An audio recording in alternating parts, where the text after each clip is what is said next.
solo a la iglesia. Sí, antes la iglesia tenía mucho exclusivo poder. para la iglesia. Sí. A ver, después está los propios, los cuales se cubrían los gastos públicos con las propiedades proporcionadas. O sea, estas entran en un estado en las que no pueden ser utilizadas, pero en caso de que, no sé, el gobierno tuviera una mala administración, el pueblo le dice, ay, les va esta propiedad, se la suelto, hagan lo que sea, como para mantenerlos A raya. o contentados, se podría decir. A ver, después están los ejidos, pertenecientes a todo el pueblo, utilizados para extracción pública de recursos naturales a las afueras de la ciudad. Después están las tierras de repartimiento, las cuales eran propiedades inalienables Y heredables, pero no se podían vender. Eso es decir, se otorgaba a los jefes de las familias, pero se podían perder con la extinción de esta. Pero ahora, ¿con qué pagabas tú en el virreinato, Goku? ¿Nos puedes decir algo al respecto? Con la fundación de la Real Casa de la Moneda de México en 1535, se creó una moneda Tamatavero mayormente plata, la primera como tal en el México virreinal. Pues ya desde ese momento se podría decir que empezó a evolucionar, pues ya era una moneda de plata, no es muy diferente a lo que tenemos hoy de cobre y ese tipo de metales. Bien, ahora vamos a un punto de los más bizarros dentro de todo esto, más que nada porque les va a dar risa los nombres. Una de las reglas más importantes en el manual de conquistadores está: siempre divide y segrega a tu pueblo de forma piramidal. España hizo exactamente eso en Nueva España, vaya la redundancia. Se habitaban 4 razas puras, es decir, 4 razas que habían llegado o ya estaban ahí. Sería la española, obviamente, indígena también, negra y asiática. Los españoles recibían privilegios en comparación con otras razas, es decir, eran los que estaban en la cima de la pirámide, eran administradores y patrones, que explotaban a los indígenas y negros con la paga opcional. O sea, todavía que vas a trabajar de forma incesante, dicen, pues hoy no te pago. O sea, nomás porque no quisieran. Pues paga opcional. El pago es opcional. Los indígenas realizaban trabajos forzados y rendían tributo. Pues no muy diferente finalmente a los mexicas, ¿no? Sí, es lo mismo. Los negros, porque a España no le bastaba con esclavizar nuevos pueblos, necesitaba traerse a sus esclavos de otras tierras. Eran regularmente esclavos peninsulares, es decir, se enfocaban en las costas dentro del mapa mexicano. Y por último, en minoría tenemos a los asiáticos, eran comerciantes chinos y japoneses marítimos, los cuales en pocas ocasiones se instalaban dentro de las costas y ahí hacían su propia, se podría decir, mini colonia. Gracias al mestizaje surgieron nuevas castas, como las denominaban. Estas tenían su posición social en base a las razas que fueran provenientes. O sea, podrías hacer un videojuego de Street Fighter con castas y no te la acabarías. Primera, mestizos, hijos de un español o criollo. El criollo, cabe aclarar, es un pseudo español o así se le consideraba debido a que nacían en Nueva España, pero eran de descendencia totalmente española. Ok, pero aquí hay un punto. ¿Qué pasa cuando las castas se empiezan a mezclar entre sí? Eso es lo que vamos a ver más adelante. Bueno, los ambos eran hijos de los indígenas y de un africano. Los cambujos eran hijos de los indígenas y asiáticos. Los castizos eran hijos de un español y un mestizo. Los mulatos eran hijos de un español y un africano. Los moriscos eran hijos de un español y un mulato. Los albinos eran hijos de un español y un morisco. Y como si de Pokémon se tratara, haciendo un juego de cartas, con el paso del tiempo surgen más castas cada vez más y más y más bizarras. O sea, pero esto era los puros hombres con mujeres. O sea, los hombres eran puros españoles con mujeres de otras tierras. O sea, podía ser viceversa también. O sea, también mujeres podían ir a Nueva España y no sé, y nacer mestizos de una mujer española y en otras personas. Sí, se dio en menor cantidad por los registros se tiene datación, pero sí. O sea, mayormente eran hombres españoles con mujeres de esas tierras. Principalmente sí, porque los primeros en llegar fueron embarcaciones con hombres. Pues sí, es que es triste solo pensar que ya solo el hecho de nacer, el solo hecho de ser parte de la genética de tus padres ya te va a definir económicamente por el resto de tu vida. ustedes, mientras más evolucionaba, salieron castas como las Tornatrás, Saltatrás, Tentenelaire, Lobo, Zambaigo, Genízaro, Alvarado y Calpamulo. Wow. O sea, ay, es que es hasta vergonzoso imaginarte qué tan discriminación a todo lo que da. O sea, obviamente, o sea... La forma en la que se tratarán los propios españoles puros arios en ese momento, solamente colocándose encima. Nazismo virreinal. Por solo ser por nacer en España, blancos. solo por ser español puro ya eras considerado superior a muchos. Sí. Pues sí. Cabe aclarar, pues también necesariamente, dentro del periodo de duración de la Nueva España, siempre hubo descontento e inconformidad por parte de los criollos. Bueno, esto en cierta parte lo entiendo, a veces no, porque aun siendo hijos de españoles, por el hecho de nacer dentro del territorio colonial, no podían llegar a cargos tan grandes o tan altos como lo serían los de un español nacido en España. Ahora, Goku nos va a dar un dato interesante acerca de una casta en específico, que en esto que le ponga mucha atención. Llegó un punto donde se acaba la guerra de guía. Imagínate por venir de un tentenelario y un mulato. Tu casa se termine amando, no te entiendo. Más que discriminación, esto es triste. O sea, imagínate tú que tu casta se llame No Te Entiendo. Qué triste.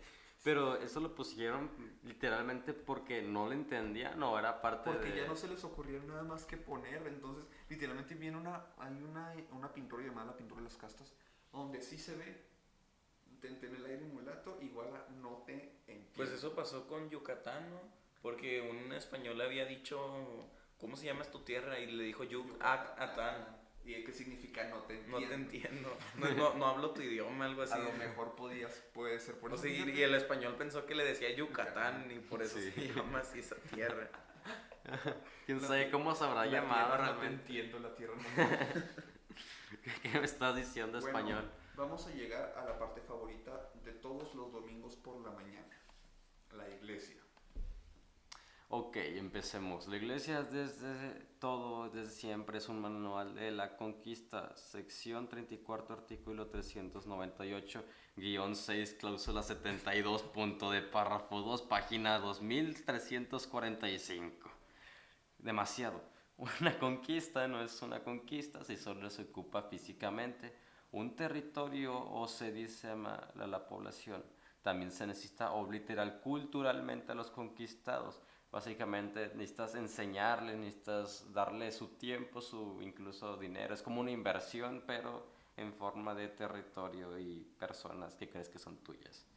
Esto ha sido llevado por la religión de los conquistadores para reemplazar algo ya establecido. Y esto fue precisamente lo que hizo España. La evangelización fue un proceso lento y riguroso, pero finalmente se obtuvo lo que se buscó.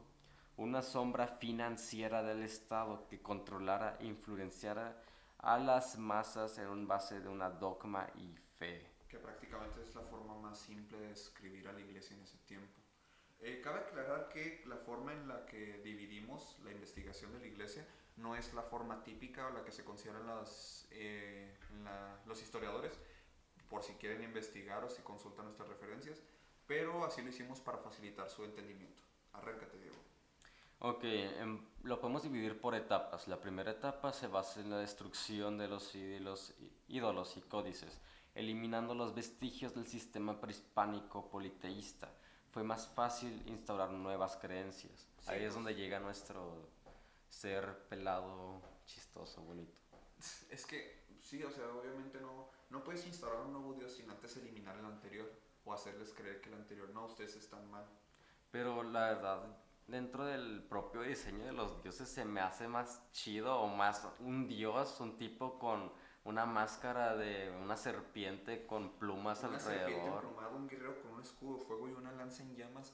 ¿Qué te gusta? Un barbón que va siempre de blanco y manda a su hijo a clavarse en una cruz. Sí, Tiene como- sentido.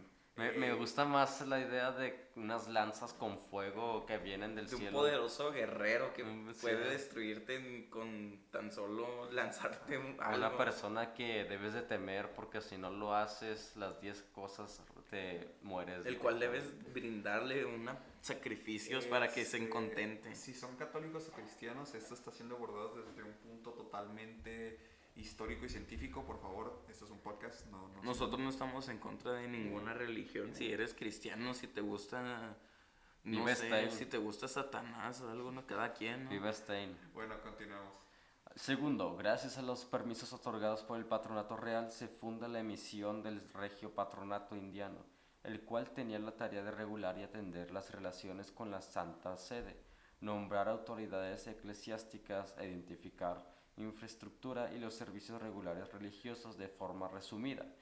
Fue un proceso sistemático para deslindar esta visión de la Iglesia de Roma y dejarla a órdenes del rey español. O sea, para hacer todas las porquerías que la iglesia quería hacer, antes de eso tenía que responder a la iglesia romana, que es la sede más grande del catolicismo y de todas las relaciones que tengan que ver con el Dios que tenemos en mente regularmente. En pocas palabras, esta iglesia ahora le respondía al rey y a sus propios beneficios. Sí, eran como dos poderes, uno se encargaba de lo físico y otro se trataba de agarrarle la mente a los indios y Págame y te vas al cielo. págame y te vas al cielo, eso es lo que dice Dios.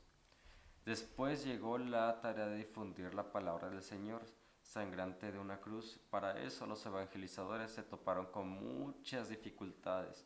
La principal, el lenguaje e idioma, por lo que la pictografía jugó un papel muy importante para llegar a dicha palabra. Con el tiempo, tanto los evangelizadores comenzaban a adoptar lenguas originarias, la más común el náhuatl, y los indígenas a hablar el español. O sea, pero al inicio me imagino que era súper horrible me imagino que antes tenían un intérprete, pero el intérprete podía cambiar muchas cosas, o sea... Sí, no, o sea, imagínate a un monje tratando de jugar a adivina quién con su cuerpo para explicar por qué tienen que adorar a otro dios. De por qué tiene que adorar a este tipo y por qué está en una cruz. O sea, porque el suyo es falso y ese no, o sea, Sí. es horrible. Hubiera sido muy cómico, pero a la vez muy triste de O sea, ver. sí. Bueno, ahora cabe aclarar de que el clero católico se divide en dos ramas, el clero regular y el secular. Dentro del regular se encontraban las órdenes más importantes, franciscanos, jesuitas, dominicanos, agustinos y cameritas descalzos.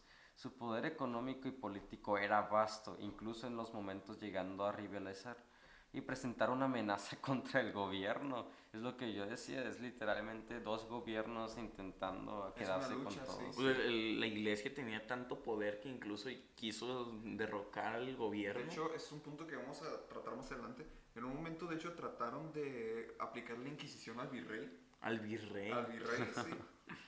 En contraparte, el clero secular se concentraba en diócesis, viviendo solo con su familia en los parroquistas administradas poco a poco reemplazaron al clero regular debido a sus acciones opuestas a ellos, es decir, regular con poca evangelización, mucho cobro de diezmo y abuso de poder, y el secular lo podemos resumir en una difusión de mensajes religiosos mediante los avances para la comunicación con lenguas desconocidas y una búsqueda de evangelización eficiente.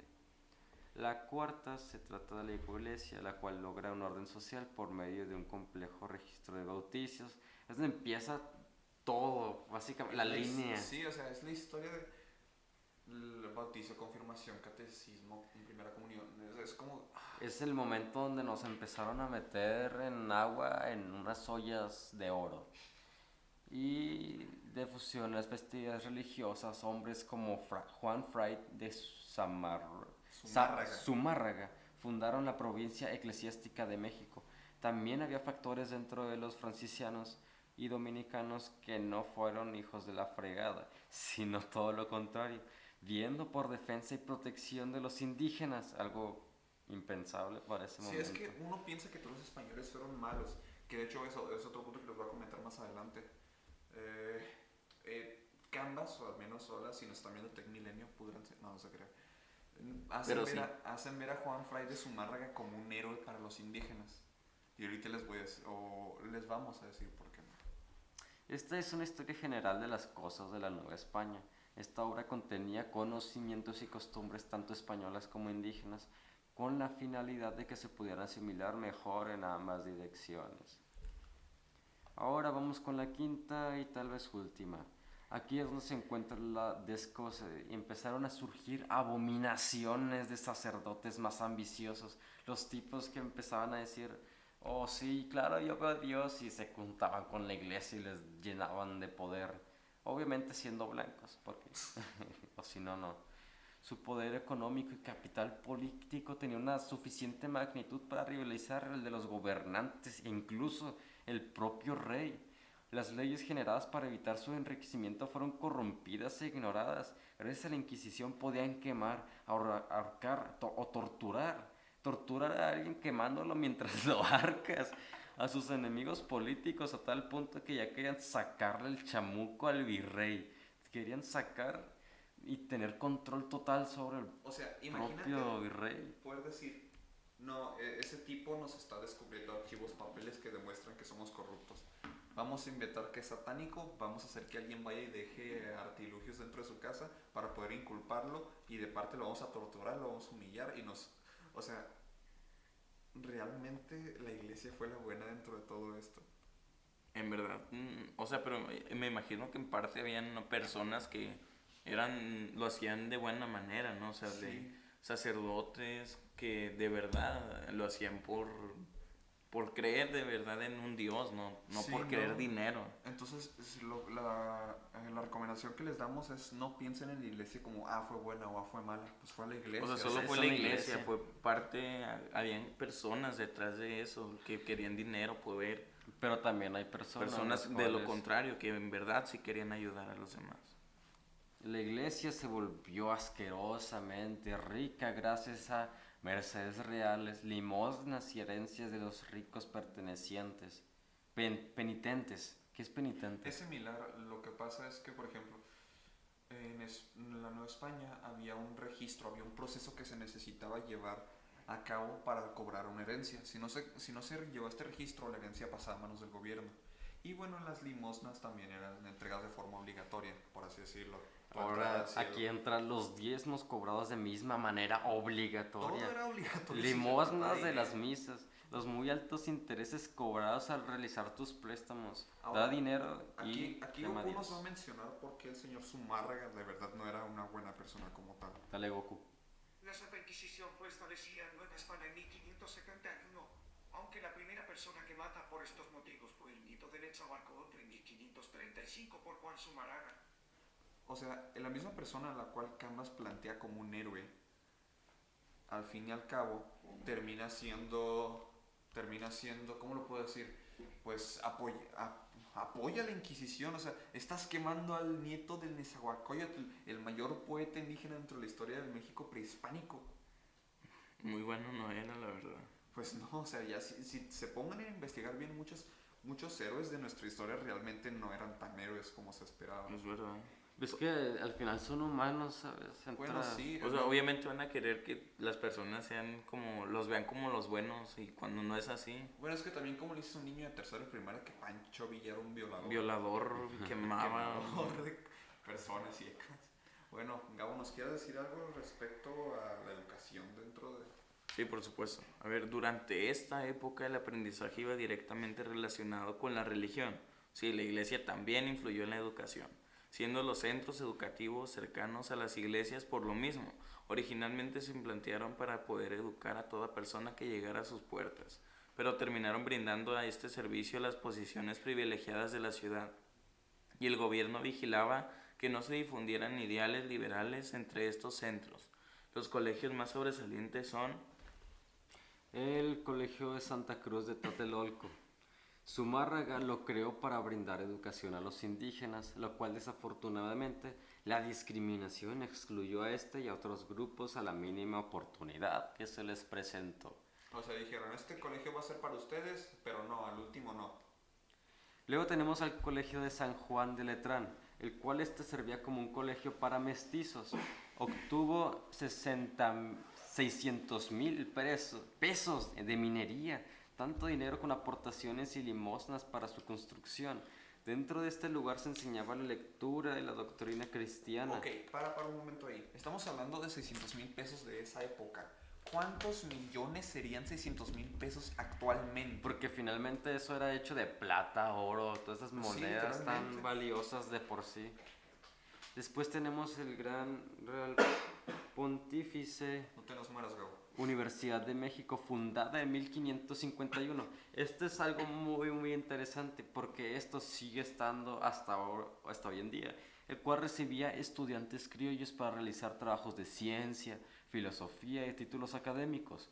Esta misma revolucionaría hasta lo que en nuestros días conocemos como la propia y famosa UNAM.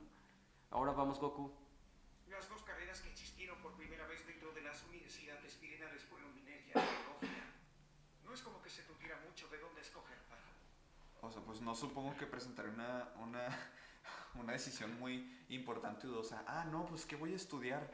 Pues solo tenías minería y teología. O sea, o te dedicabas a las ciencias mineras o te ibas a evangelizar personas. Pues sí. A ver, el arte. Vámonos con el ámbito del arte. En el ámbito musical, la región adoptó el modelo europeo occidental, pero principalmente los primeros 3 puntos más fuertes del carácter artístico fueron la pintura, escultura y arquitectura. Los 2 primeros fueron inspirados por la religión, o en algunos casos la pintura por retratos. El barroco, por otro lado, fue el mayor representante de un complejo estilo arquitectónico repleto de muros, protectores y arcos. Y la pintura, cabe mencionar que debido a la falta de expresión, todo aquello que no cumpliera con características era destruido.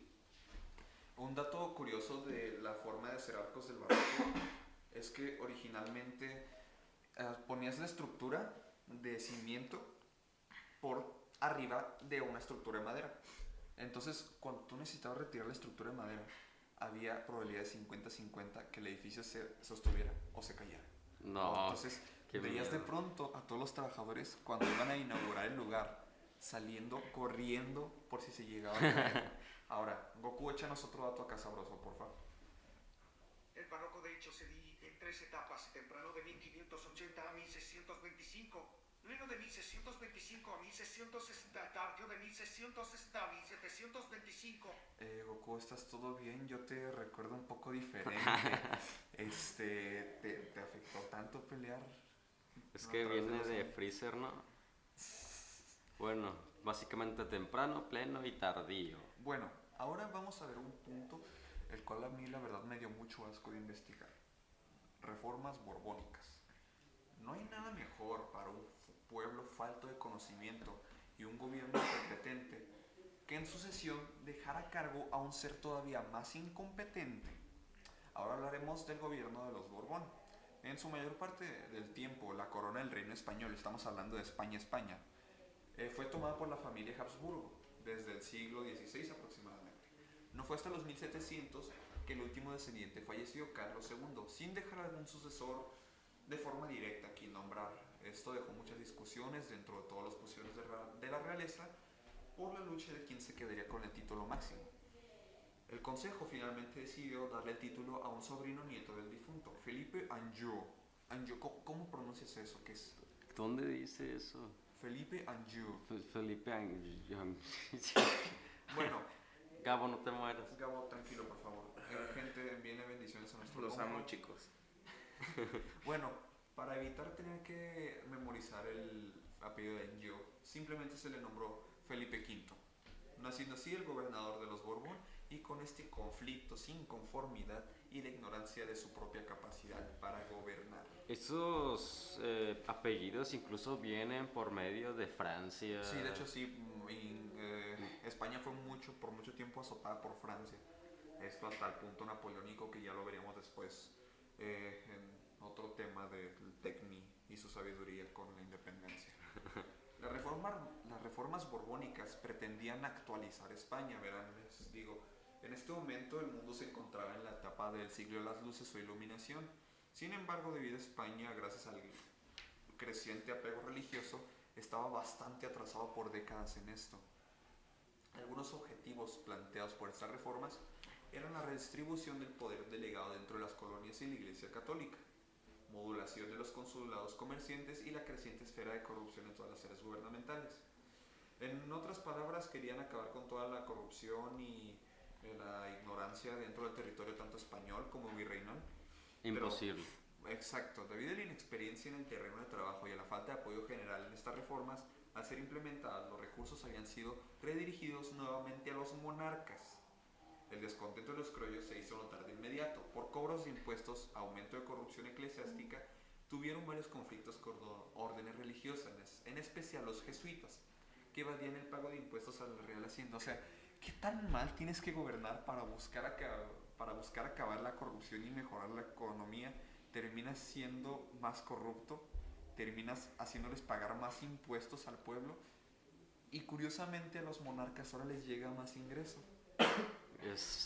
Literalmente se llevan todo el dinero, es como un ciclo. Pues en sí también el poder lo atribuía porque tanto poder ciertamente los cambiaba, ¿no? También. Pero es que dentro de esto se está viendo de que pues obviamente ahora mismo también existe la propia corrupción, pero dentro de esos tiempos intentaron someterlo y quitarlo, pero vieron que a lo largo del tiempo esa corrupción servía incluso para ellos mismos, pero no solo para una simple persona, sino para absolutamente todo el grupo de personas que lideraban, exceptuando al propio país al cual estaban liderando. Sí, ahora el señor Felipe Anjou, o Felipe V, designó a José Bernardo de Gámez Gallardo. No te nos mueras, Gabo, después quién nos va a hablar de datos interesantes. Bueno, sí, muerte. Está Goku, no te creas. Cállate. No, te queremos, Gabo. Gabo, bésame. Ok. Ok. Es enviado a Nueva España con la tarea de instaurar la expansión de las reformas borbónicas dentro de las colonias, a lo que Cruillas, el virrey en ese entonces, no le parece una muy buena idea. Es decir, le dice al rey: me estás enviando a un tipo a decirme lo que tengo que hacer cuando tú me designaste originalmente. Esto lo toma como un asalto y por supuesto no acepta las condiciones de José Bernardo. Gracias a esto se tuvo que someter ante órdenes directas del rey. Es decir, el rey tuvo que irse de España a Nueva España para decirle directamente a este tipo: ¡Ey! Largo. Finalmente, este virrey es reemplazado por Carlos Francisco Márquez de Croix, quien termina siendo el nuevo virrey. Podemos dividir las reformas en tres tipos. Aquí es donde se pone lo sarna, o sea, así lo feo. La información más dura. Pues lo más patético, porque no se puede llevar a cabo. O sea, tenían buenas estructuras las reformas, es lo que me sorprende más que nada. Iniciamos con las económicas. El incremento de economía mediante estímulos fiscales, como el Tratado de Libre Comercio en América Iberia en 1778, fueron uno de los múltiples esfuerzos que llevó a cabo las reformas borbónicas por tratar de generar un mercado más justo y libre. Sin embargo, el monopolio continuó al no poder atracar en un puerto que no fuera español. O sea, quieras o no, los españoles iban a terminar llevando una comisión directa. Básicamente se llevan absolutamente todo de todo. Sí, de todo. o sea, no importa, porque de hecho también disminuyeron los derechos para comerciar azúcar, metales, tejidos y beneficiando sectores como la minería, pero al fin y al cabo los españoles eran los que terminaban otra vez con de vuelta el dinero. Luego tenemos las reformas políticas. Estas buscaban aumentar los ingresos de la corona, entre comillas, más grandes del planeta, con el fin de reducir y eliminar los fraudes fiscales por parte de los contribuyentes y funcionarios. Es decir, para que los corruptos no tengan dinero, denme todo el dinero a mí. A menos que también seas un corrupto. Exacto, o sea, es lo que no tiene sentido. Creando un sistema de rendición de cuentas y reporte de resultados, donde los intendentes y superintendentes debían reportar los impuestos enviados directo a la corona. Esto agilizó así la recaudación de impuestos, pero ahorita vamos a ver qué tan feo le fue a los pobladores. Y por último tenemos las administrativas. Todas las facultades eclesiásticas relacionadas con la Real Cédula fueron arrebatadas de la iglesia, es decir, ya no tenían tanto ámbito político en el cual entrar. Y por su ende fueron entregadas al gobierno, menos la capacidad de nombrar sacerdotes, con la finalidad de frenar la posible toma del orden que la iglesia podía llevar a cabo si seguía ganando poder desmesurado. Es decir, ya les estaba empezando a dar frío a los gobernantes. La iglesia podría derrocarnos fácilmente si sigue obteniendo tanto recurso. Entonces cortaron. A continuación, les presento algunas consecuencias de estas reformas. Aumento de las rentas reales un 400%. Oh, no. Sistemas sociales más competitivos y disminución de privilegios. Estímulo del comercio y por alguna extraña razón, disminución de la producción. ¿Cómo aumentas el comercio cuando la producción está bajando? Que alguien me explique eso. Ni idea, la verdad no entiendo. A menos de que ya hayan tenido una sobreproducción anteriormente. Y no solo eso, no había ningún grupo que se salvara. A las clases medias y altas se les trataba de cobrar de forma injusta las deudas y liquidaciones del gobierno en general. Pues ya saben de dónde viene el dinero.